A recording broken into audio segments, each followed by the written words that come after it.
60장 1절에서 22절까지 말씀입니다. 같이 봉독하겠습니다. 일어나라, 빛을 발하라. 이는 내 빛이 이르렀고 여호와의 영광이 내 위에 임하였음이니라. 보라, 어둠이 땅을 덮을 것이며 캄캄함이 만민을 가려우려니와 오직 여호와께서 내 위에 임하실 것이며 그의 영광이 내 위에 나타나리니 나라들은 내 빛으로, 왕들은 비치는 내 광명으로 나아오리라. 내 눈을 들어 사방을 보라. 무리가 다 모여 내게로 오느니라. 내 아들들은 먼 곳에서 오겠고 내 딸들은 안기에 올 것이라. 그때 내가 보고 기쁜 빛을 내며 내 마음이 놀라고 또 화창하리니 이는 바다의 부가 내게로 돌아오며 이방 나라들의 재물이 내게로 옴이라.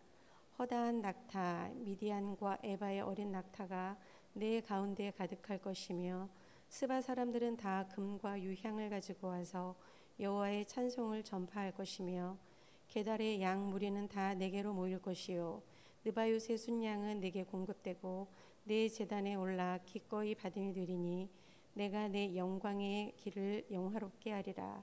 저 구름같이 비둘기같이 그 보금자리로 날아가는 것 같이 날아오는 자들이 누구냐?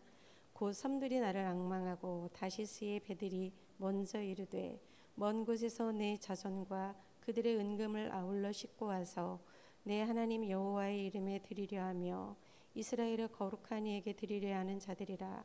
이는 내가 너를 영화롭게 하였음이라.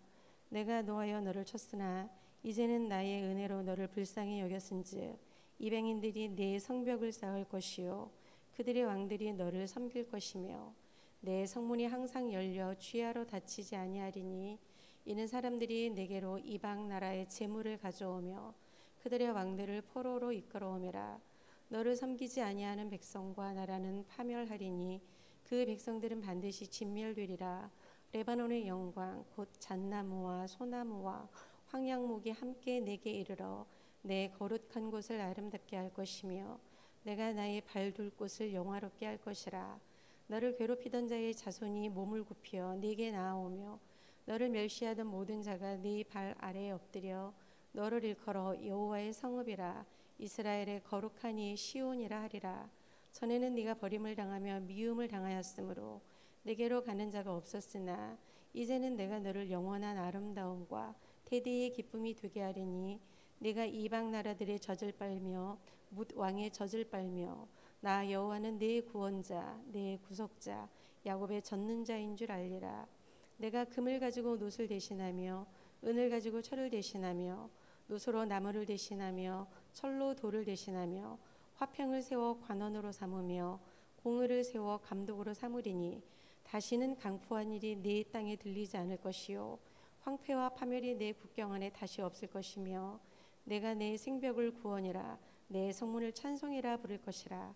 다시는 낮의 해가 내 빛이 되지 아니하며 달도 내게 빛을 비추지 않을 것이요 오직 여호와 내가 영원한 빛이 되며 내 하나님이 내 영광이 되리니 다시는 내 해가 지지 아니하며 내 달이 물러가지 아니할 것은 여호와가 내 영원한 빛이 되고 내 슬픔의 날이 끝날 것임이라. 내 백성이 다 의롭게 되어 영원히 땅을 차지하리니 그들은 내가 심은 가지요 내가 손으로 만든 것으로서 나의 영광을 나타낼 것인지 그 작은 자가 천명을 이루겠고 그 약한 자가 강국을 이룰 것이라. 때가 되면 나 여호와가 속히 이루리라. 아멘.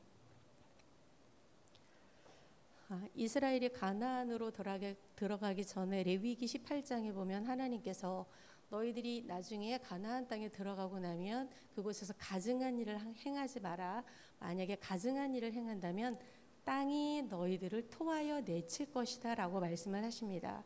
실제로 가나안 땅에 살고 있었던 7 부족들이 말씀에 보면 그들이 그들의 죄악으로 인해서 땅이 그 주인을 토하여 냈다라고 말씀을 하시죠. 그러니까 가나안 땅에 살고 있던 원래 원주민들도 사실은 그들의 죄악이 그러니까 옛날 성경에 보면 죄가 관영했다라는 말씀이 있으시죠. 그러니까 컵에 물이 잔뜩 차여 있어서 한 방울만 딱 떨어지면은 이제 물이 넘치는 상태를 관영이라고 해요. 그러니까 가득 찬 거죠. 가나안에 살고 있던 7 부족의 죄악이 거의 관영한 상태에 이르러서 물 한 방울만 떨어지면은 컵에 물이 넘쳐나는 상태의 죄악까지 다 찼는데 그것을 가증한 죄라고 말씀하셨습니다. 그래서 가나안 백성들은 땅이 그들을 토하여서 내쳐서 쫓김을 당하고 다시 그 땅의 새로운 주인이 이스라엘 백성이 된 것이죠.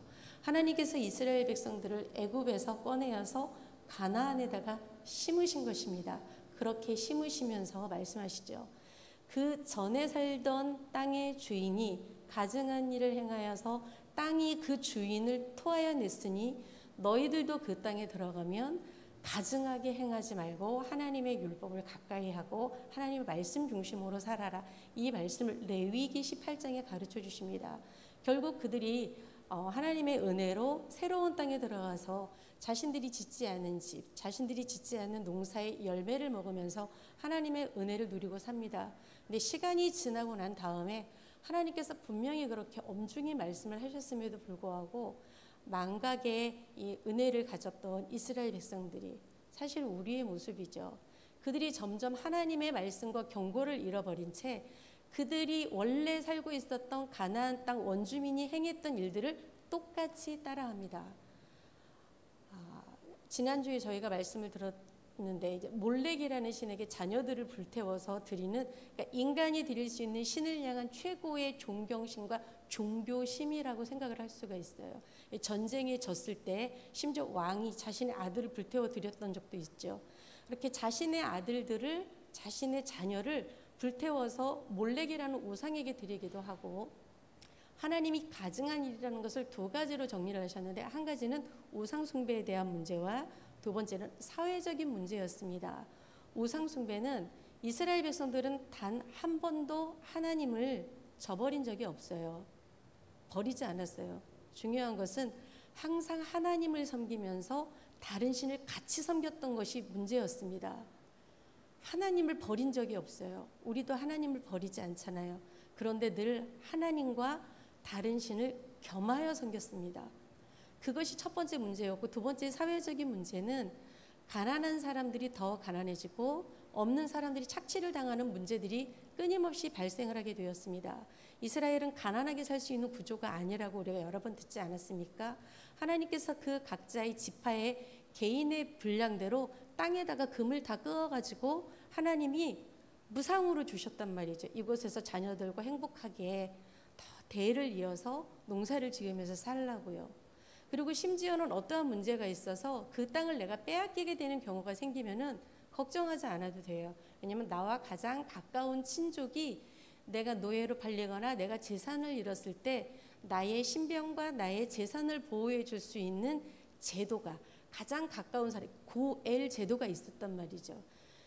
그러니까 최악의 가난으로 빠지지 않는 것이 이스라엘의 구조였는데, 우상 숭배에 대한 문제와 가난에 대한 문제, 사회적인 문제가 극심하게 쌓여져서 결국에는 첫 번째 살고 있던 이스라엘의 7 부족이 쫓겨났던 것처럼 그 새로운 땅에 살게 된 이스라엘 백성들도 그들의 죄가 물컵에 이제 한 방울만 떨어지면 물이 넘쳐나는 관영하는 상태까지 이르러서 결국 하나님의 경고대로 이스라엘 땅 전체가, 이스라엘 민족 전체를, 그 땅 전체가 민족 전체를 토하여 내는 일이 생겨나게 됩니다.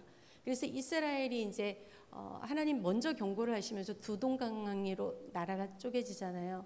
근데 위에는 아수르에 망하고 밑에는 바벨론에 망하게 됩니다. 그러니까 다 끌려가는 거예요. 하나님이 주셨던 그 복된 땅에서 땅이 그 주인을 토해서 다 내버린 것입니다. 귀족들, 정치인들 다 잡혀가죠. 그리고 반란을 일으키지 못할 일부의 약한 사람들만 그 땅에 내버려 두고 하나님이 다 결국은 경고하신 대로 레위기 18장의 말씀처럼 땅은 백성들을 다 토하였고 그들은 1200km나 떨어진 먼 땅으로 끌려 노예로 팔려가게 됩니다.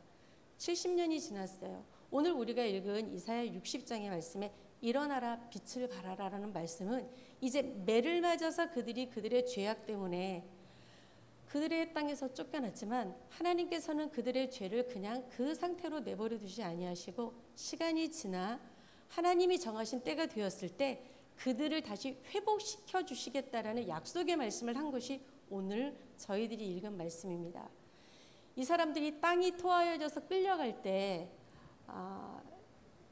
이 지도상으로 보면 끌려갈 때 오른쪽 저 끝에 있는 나라에 끌려가는 거거든요. 근데 그냥 바로 끌려갈 수가 없어요. 왜냐하면 오른쪽 바로 옆으로는 광야이기 때문에 이렇게 위쪽으로 북쪽으로 이렇게 해서 먼 길을 따라서 끌려가게 되거든요.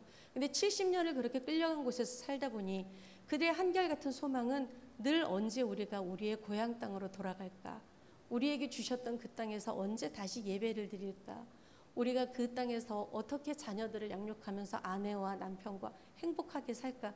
그 꿈만을 70년 동안 꾸었단 말이죠. 근데 하나님께서 약속의 말씀을 주시면서 회복의 말씀을 주시면서 분명하게 알려주십니다. 너희들 빨리 돌아가고 싶지? 그것을 내가 이룰 것이다 라고 약속해 주시면서 우리가 잘 아는 이사야 43장에 너희는 이전 일을 기억하지 마라. 내가 광야의 길을 사막의 강을 내리라.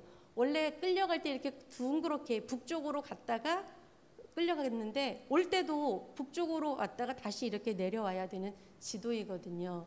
그런데 그게 아니라 얼마나 빨리 오게 할 것이냐면은 그냥 직선으로 광야를 통과해서 집으로 돌아가게 한다고 하실 정도로 걱정하지 마라. 여기는 사람이 살 수 없는 땅, 통과할 수 없는 땅이지만 광야에 내가 길을 낼 것이고 사막에 내가 강을 낼 것이다.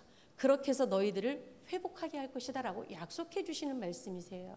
이 이사야서의 말씀은 한 민족을 향한 말씀이시기도 하시지만 특별히 읽은 저희가 60장의 말씀들은 우주적인 말씀이고 또 종말에 관한 말씀이고 종국에는 새하늘과 새 땅의 마지막의 말씀이기도 하지만 이것은 결국 한 사람의 인생을 향한 우리에게 주시는 인생의 축소판의 말씀이라고 할 수 있습니다. 하나님께서 우리에게 이제 고통과 어려움 가운데 있는 모두를 향해서 걱정하지 마라. 이제 내가 너희를 회복할 것이다. 너의 인생이 광야와 같아? 너의 가는 길이 사막과 같아? 걱정하지 마라. 내가 광야의 길을 낼 것이고 사막의 강을 내서 네가 속히 바라던 그 땅에 돌아가 그곳에서 다시 열매를 먹게 할 것이다 라는 말씀을 오늘 하나님께서 우리에게 주고 계십니다. 그런데 이 회복의 말씀을 주시면서 그냥 회복하시는 게 아니라 아주 구체적으로 말씀하고 계세요. 오늘 영적으로도 회복의 말씀이 있고 또 하나님이 관계에 대한 회복의 말씀도 주시지만 물질에 대한 부분도 명확하게 기록을 하고 계십니다. 금을 대신으로 놋으로 써야 될 물건인데 금을 대신하고 철로 써야 될 물건인데 은으로 대신하고 나무로 써야 될 물건인데 철이 나무를 대신한다는 거예요. 그러니까 놋으로 만들어서 써야 될 그릇이 있다면 얼마나 잘 살게 됐는지 그것을 금으로 만든다는 것이죠. 놋으로 만들어야 될 물건이 있는데 철로 만들어야 될 물건이 있는데 은이 얼마나 많으면 은으로 그 철로 만들어야 될 물건을 대신 만들 정도로 금과 은과 철이 가득할 거라고 말씀하십니다. 멀리 사방을 보라. 무리가 너희들에게 몰려올 것이며 너의 아들은 먼 곳에서 올 것이고 너의 딸은 안기어서 올 것이다. 굉장한 명예에 대한 회복과 영화에 대한 말씀이시죠. 그리고 지금 나와 있는 지역을 이렇게 보면은 동서남북 지역이 다 거론이 되어 있고 바닷길이 열린 것을 보게 됩니다. 그러니까 동서남북 바닷길 먼 곳이건 이방인이건 그 어떤 곳이든 이제 이스라엘의 회복이 일어나면서 하나님께서 영적으로 하나님과 다시 교통할 기회를 주시고 고향 땅으로 돌아갈 수 있도록 해주시고 물질에 대한 복을 한꺼번에 회복시켜 주시겠다라는 그 놀라운 엄청난 말씀을 이사야 60장에 하나님의 영광을 위해서 그렇게 하시겠다고 약속하신 것이에요. 그런데 동서남북으로 보니까 지금 내 상황은 여전히 광야입니다. 여전히 사막이에요. 근데 하나님이 염려하지 말래요. 광야 같니 너의 인생이? 내가 거기에 길을 낼 거야. 너의 인생이 사막 같아? 괜찮아. 내가 거기에 강을 낼 거야. 라고 말씀해 주시는 것이에요.